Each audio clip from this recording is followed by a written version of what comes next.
Je m'appelle Pierre Moisson, je suis le directeur et le vétérinaire du parc Acoupulat. Ce parc a été créé en 1998 par Philippe Magnan, qui était un passionné de tortues et qui a donc créé sur un espace de 2,5 hectares la plus grande collection de tortues d'eau douce et terrestre d'Europe. C'est la plus grande collection qui existe puisqu'on a 130 espèces et environ 3000 individus. Alors évidemment, vous allez trouver au début de la visite les tortues corses, la tortue d'Hermann, la tortue terrestre et la tortue cistude, la tortue d'eau douce. Puis la balade se continue au niveau des tortues qui hibernent, puisqu'on a deux populations dans le parc, des tortues qui hibernent, qui sont originaires de Méditerranée ou d'Amérique du Nord. Donc vous avez toutes les tortues boîtes ici derrière moi. Et ensuite, la promenade se termine avec toutes les tortues exotiques qui, elles, sont originaires de toutes les parties du monde, Afrique, Amérique du Sud, Asie, Australie. Et ce sont des tortues, elles, qui n'hibernent pas. Donc si vous venez à une période comme aujourd'hui, au mois de septembre, tout le monde évidemment est réveillé, alors que dans 2 mois, toutes les tortues de cette zone européennes et nord-américaines vont hiberner. Alors pour les tortues aquatiques, elles hibernent au fond des bassins. On a créé des bassins assez profonds pour qu'elles puissent hiberner tranquillement de façon naturelle.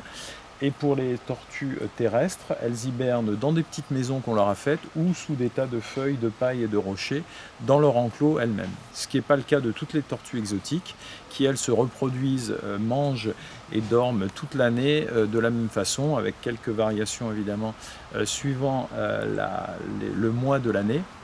Mais il y a vraiment une grosse distinction entre les tortues dites exotiques, toutes les tortues des pôles, et les tortues de l'équateur, pardon, et les tortues d'Amérique du Nord et d'Europe.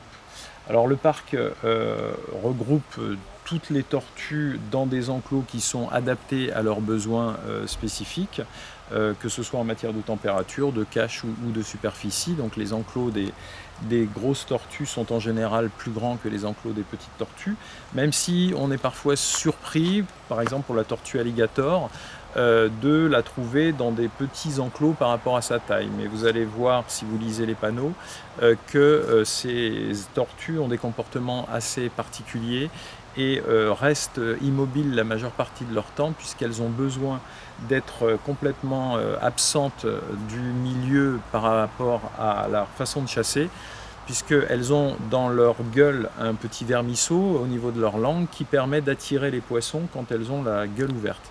Donc il faut pour les poissons qu'elles soient le plus calmes possible, et c'est pour ça que vous voyez des algues sur ces tortues, puisqu'elles restent énormément à la même place, et donc c'est pas la peine de leur donner des hectares et des hectares de bassins, puisque leur technique à elles, c'est de vivre dans un petit espace et d'attirer plutôt à elles les proies. Mais sinon, évidemment, on donne aux animaux en captivité le maximum d'espace qu'on peut leur donner suivant leur taille et leurs besoins nutritifs. Alors, on a fait les murs que vous voyez en pierre sèche ont été faits pour 2 raisons. La première raison, c'est que esthétiquement parlant, il y a énormément de murs en Corse comme ça. Si vous vous promenez dans le maquis et autres, vous voyez que tout le passé de la Corse en matière culturelle et agriculture, puisque les propriétés étaient divisées par tous ces murs de pierre. C'est assez joli de voir d'ailleurs toutes ces grandes constructions même partout dans la nature. Et nous, ça nous a servi donc d'un point de vue esthétique, mais ça nous a servi surtout d'isoler les populations de tortues. Lorsque le parc a été créé, on ne savait pas du tout l'origine réelle des tortues.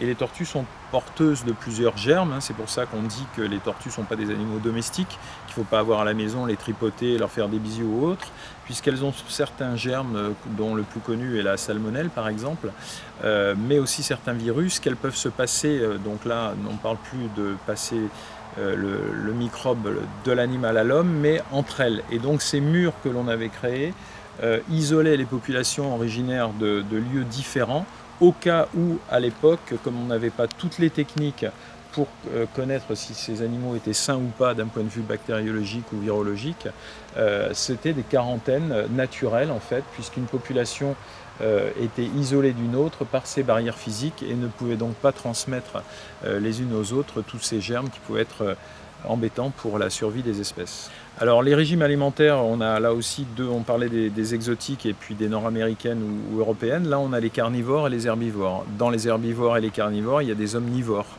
Donc en général, on va dire que les terrestres sont herbivores, omnivores, et les aquatiques sont carnivores. Alors il faut savoir qu'une jeune tortue aquatique va être strictement carnivore et une vieille tortue aquatique va être plutôt omnivore, voire même elle va commencer à manger des végétaux. Pour les tortues terrestres, c'est normalement herbivores, mais elles peuvent, si elles trouvent dans la nature un petit oiseau mort ou un petit souriceau mort, ou en tout cas une source de protéines, manger des protéines, même si elles sont caractérisées par être un régime herbivore. Et puis on a des tortues tropicales qui, elles, tolèrent le sucre, contrairement à des tortues comme les grosses tortues des Galapagos, des tortues d'Afrique sahélienne ou autres, qui elles n'ont pas l'habitude d'un point de vue digestif d'avoir beaucoup d'énergie apportée par la nourriture. C'est plutôt comme une vache, et même s'il n'y a pas de rumination, c'est une nature pauvre et qui leur amène l'énergie. Donc c'est des tortues, regardez en Corse en été par exemple, il n'y a rien dans le maquis, il n'y a que des feuilles sèches, et pourtant les hermanes vivent depuis 200 millions d'années sans problème. Donc on essaye de ne pas trop nourrir les tortues en captivité, parce que sinon on a beaucoup de pathologies. Les carnivores sont nourris 3 fois par semaine simplement, même si les herbivores sont nourris chaque jour.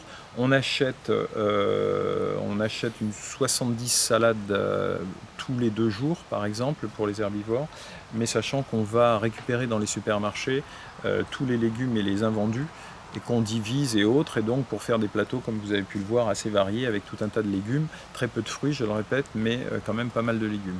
Et après, en ce qui concerne les carnivores, on achète des souriceaux congelés, on achète des poussins congelés, on achète du poisson et des croquettes et des granulés. Donc ça représente certaines sommes à la fin de l'année, une certaine quantité, et c'est évidemment variable par rapport à la saison, puisque comme je l'ai dit tout à l'heure, les tortues qui sont autour de moi là, ce sont des tortues qui hibernent, donc elles ne vont pas manger du tout entre le mois de novembre-décembre et le mois de février-mars. Le parc est ouvert de début avril jusqu'à mi-novembre,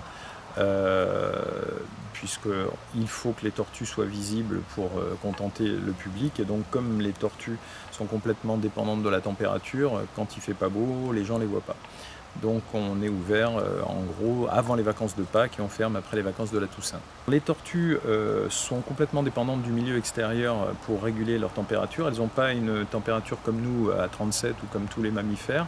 Et donc elles sont dépendantes de l'ensoleillement et du froid. C'est pour ça que des tortues qui sont originaires de régions où il va faire trop froid l'hiver n'ont pas la possibilité de maintenir une température pour leur métabolisme, et donc elles sont obligées d'hiberner. C'est la première thermorégulation qui se passe le matin, puisque dans la nature elles vont avoir passé la nuit à l'abri des prédateurs dans des zones plutôt couvertes et plutôt donc fraîches et humides, et elles vont sortir le matin.